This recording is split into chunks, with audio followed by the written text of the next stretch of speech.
क्या आप सब देख के बता सकते हो कि ये केक कितने केजी का होगा? चलो मैं ही बता देती हूँ। ये केक बना है सिर्फ 1 केजी में 2 टियर का केक। लग रहा है ना कितना बड़ा सा केक है।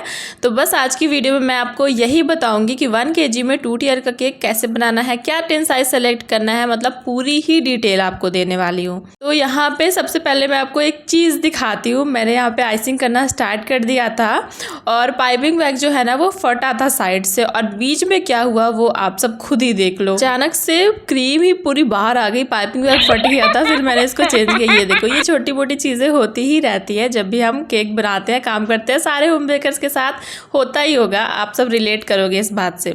तो चलो अभी मैं शुरू करती हूँ। कहने का मतलब है कि मैं आपको सारी डिटेल देती हूँ कि कैसे मैंने 1 केजी केक में 2 टियर का केक बनाया, जो कि देखने में इतना बड़ा लग रहा है।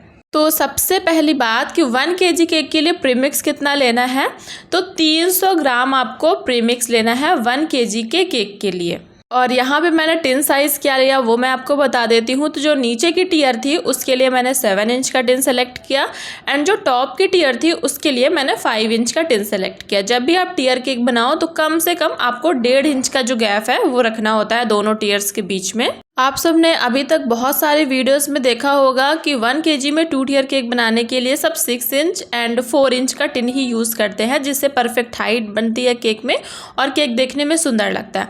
लेकिन आज की इस वीडियो में मैं आपको बताऊंगी कि आप 7 एंड 5 इंच का भी टिन यूज़ करके एक 1 केजी में 2 टियर का केक बना पाओगे, और वो देखने में भी ना काफ़ी बड़ा लगेगा, क्योंकि कस्टमर्स को केक ऐसे चाहिए होते हैं कि बस वो देखने में बड़ा लगे, है ना। तो अगर आप 6 इंच का टिन यूज़ करोगे नीचे वाले टियर के लिए तो केक थोड़ा हाइट में बनेगा, लेकिन अगर आप 7 इंच की टिन यूज़ करोगे ना तो वो बड़ा दिखेगा, थोड़ा सा फ्लैट होगा बट वो बड़ा दिखेगा। तो 300 ग्राम प्रीमिक्स को मैंने 7 इंच एंड 5 इंच के टिन में कैसे डिवाइड करा ये मैं आपको अब बताती हूँ। तो मैंने 190 ग्राम प्रीमिक्स का बैटर बनाया और उसको 7 इंच के टिन में डाला, ठीक है। 190 ग्राम प्रीमिक्स मैंने 7 इंच के टिन में यूज़ किया।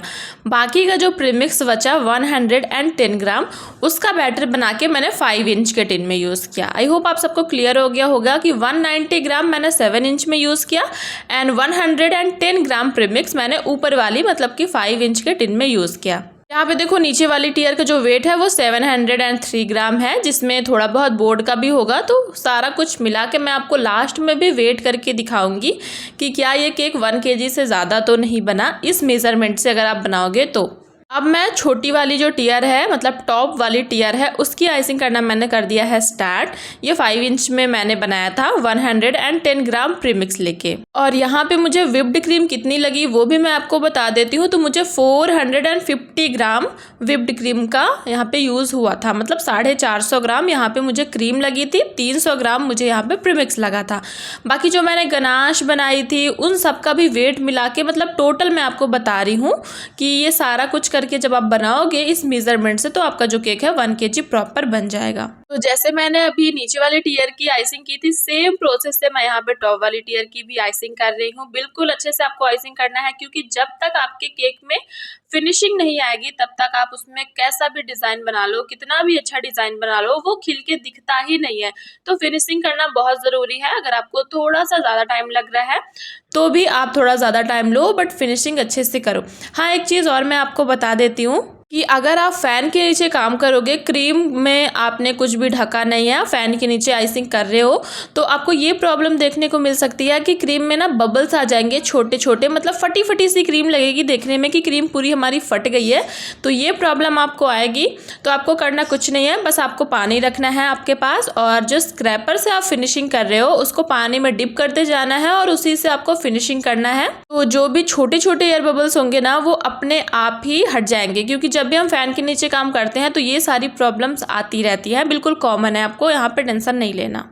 तो फिनिशिंग अच्छे से करने के लिए यहाँ पे मैं कोम का यूज़ कर रही हूँ, क्योंकि मुझे थोड़ा सा जल्दी में इस केक को बनाना था, बट मुझे वीडियो भी शूट करनी थी, क्योंकि 1 केजी में 2 टियर का केक मैं ये सेकंड टाइम बना रही हूँ। जब मैंने पहली बार बनाया था उसका भी मैंने वीडियो आप सबके साथ शेयर किया है, आप सबने बहुत प्यार दिया उस वीडियो को। लेकिन उसको मैंने 6 इंच का टिन यूज़ किया था, इसमें मैंने 7 इंच का टिन यूज़ किया है। और मैं आपको जो मेज़रमेंट बता रही हूँ ना, हो सके तो मैं उसको डिस्क्रिप्शन बॉक्स में भी लिख दूँगी कि कितना क्रीम लिया मैंने, कितना प्रीमिक्स लिया, कितना प्रीमिक्स मैंने कौन से टिन में डिवाइड किया, ये सारी चीज़ें मैं लिख दूँगी। तो आप सब वहाँ से स्क्रीनशॉट लेके रख लीजिएगा। जब भी आपको 1 kg में 2 टियर का केक बनाना हो तो आप बिल्कुल इसको ट्राई करना। बिल्कुल परफेक्ट हाइट आएगी, परफेक्ट मतलब केक देखने में बिल्कुल परफेक्ट लगेगा, छोटा बड़ा कुछ नहीं है। 1 kg में बहुत अच्छा केक बनता है। तो यहाँ पे ये वाली टियर की जो फिनिशिंग है ये भी हो गई है। अब मैं इसको भी आपको वेट करके दिखा देती हूँ। तो ये देखो 418 ग्राम इसका वेट हुआ है, जिसमें थोड़ा बहुत तो जो है वेट बोर्ड का वो भी होगा। तो जब मैं इसको शिफ्ट कर दूंगी बड़े वाले टियर के ऊपर, फिर मैं आपको दिखाऊंगी कि टोटल इसका वेट कितना हुआ। तो इसको ना आइसिंग करके मैंने थोड़ी देर फ्रिज में रख दिया था, लगभग 1-1.5 घंटे मैंने रखा था फ्रिज में। अब मैं इसको शिफ्ट कर रही हूँ। शिफ्ट करने का तरीका बहुत ही आसान है। सबसे पहले आपको बॉटम से उसको लूज करना है। यहाँ पे मैंने एक डॉवेल कट करके रखा हुआ था जो मैं इस केक में डालूंगी। तो बस डॉवेल की हेल्प से आपको हल्के हाथों से उठाना है और दूसरे वाली टियर के ऊपर रख देना।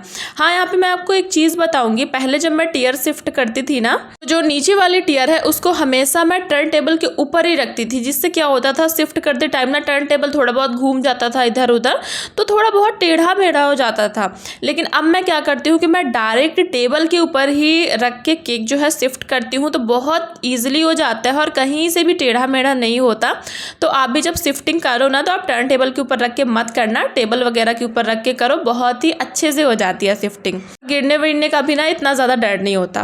तो जहाँ पे मैंने डॉवेल डाला था ना, वहाँ पे थोड़ा सा होल हो गया, जहाँ पे मैं क्रीम से अच्छे से कवर कर दूंगी। यहाँ पे देखो मैंने क्रीम लगा के इसको अच्छे से थोड़ा सा फिनिश कर दिया है, मतलब थोड़ा स्मूथ कर दिया, तो वो पूरा जो है होल था वो हट गया।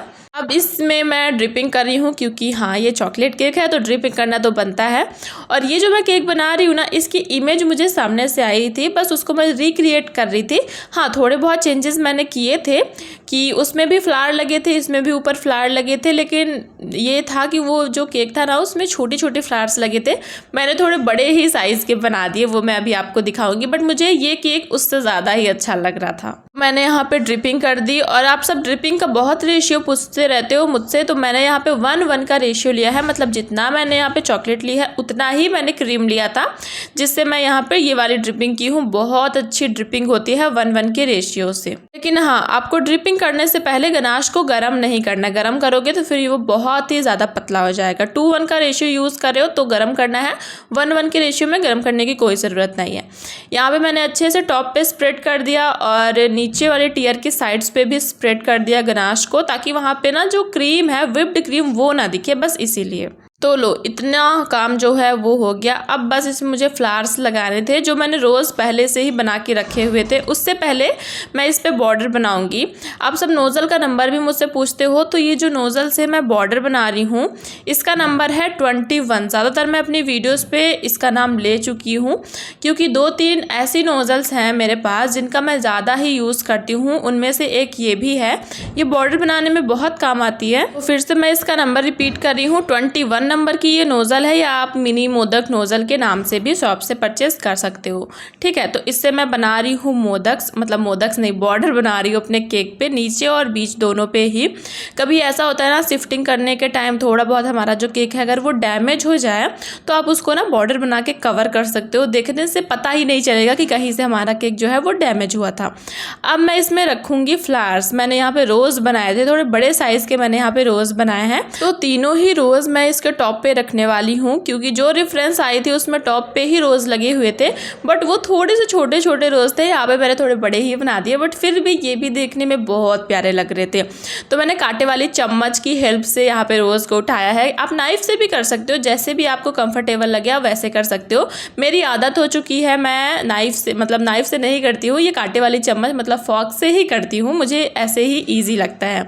तो बस बारी बारी से उठा के मैंने यहाँ पे रोज़ को रखना स्टार्ट कर दिया है। यहाँ पे मैं आपको एक चीज़ बताती हूँ, ये रोजेस मैंने पहले ही बना के फ्रिज में रख दिए थे, जिससे ये सेट भी हो गए थे, तो रखते टाइम ख़राब नहीं होगा, ख़राब होने का कोई चांस नहीं है। अगर आप आधे घंटे इसको फ्रिज में रख दोगे या फिर 10 मिनट के लिए आप इसको फ्रीजर में भी रख सकते हो बनाने के बाद, तो उठाने में ना कोई दिक्कत नहीं होती है और क्रीम भी इधर उधर नहीं जाती। सेम मेरे पास क्रीम थोड़ी सी बची हुई थी, तो मैंने पाइपिंग बैग में उसको फिल किया, वी कट किया और यहाँ मैं लीफ बना रही हूँ। क्योंकि ग्रीन कलर की लीफ मुझे थोड़ी कम जमती है, मतलब इतना मुझे अच्छा नहीं लगता, फिर मुझे बेकरी जैसा केक लगने लगता है। तो बस इसीलिए मैंने सेम कलर की क्रीम से यहाँ पे लीफ बना दी। और अब मैं इसमें थोड़े से स्प्रिंकल्स रखूँगी, जो गोल्डन वाले स्प्रिंकल्स बिल्कुल छोटे साइज़ के होते हैं ना, उसको मैंने रखा, क्योंकि जो रेफरेंस थी सेम तरीके से उसमें भी स्प्रिंकल्स रखे हुए थे। तो मैंने भी थोड़ा बहुत मैंने सोचा चलो कॉपी कर लेते हैं उसको, क्योंकि कस्टमर की वही डिमांड थी कि मुझे सेम ही केक चाहिए। बस मैंने अपनी तरफ से यहाँ पे थोड़े से चेंजेस कर दिए थे। अब मैं आपको इस केक को वेट करके दिखाऊंगी कि क्या ये हमारा केक 1 kg में बना है या फिर नहीं बना। तो चलो देखते हैं साथ में। उससे पहले आप एक बार इसका पूरा लुक देख लो कि ये केक आपको कैसा लग रहा है। अभी कोई गेस करके मुझे कमेंट में बता दे कि क्या ये केक आपको 1 kg लग रहा है या नहीं लग रहा। तो मुझे तो बहुत अच्छा लग रहा था ये केक। बोर्ड पे मैंने नाम भी लिख दिया था, जिसका भी बर्थडे था मुझे जो नाम बताया गया था वो मैंने बोर्ड पे लिख दिया।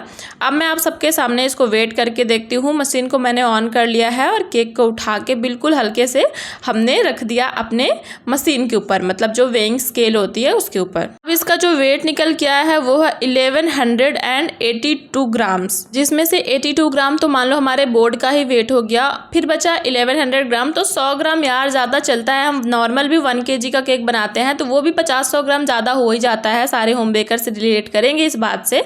तो आप इस मेजरमेंट से परफेक्ट 1 kg का केक बना सकते हो, जैसा कि ये केक आपके सामने है। सेम आप भी 1 kg में 2 tier का केक बना सकते हो। आई होप वीडियो पसंद आई होगी।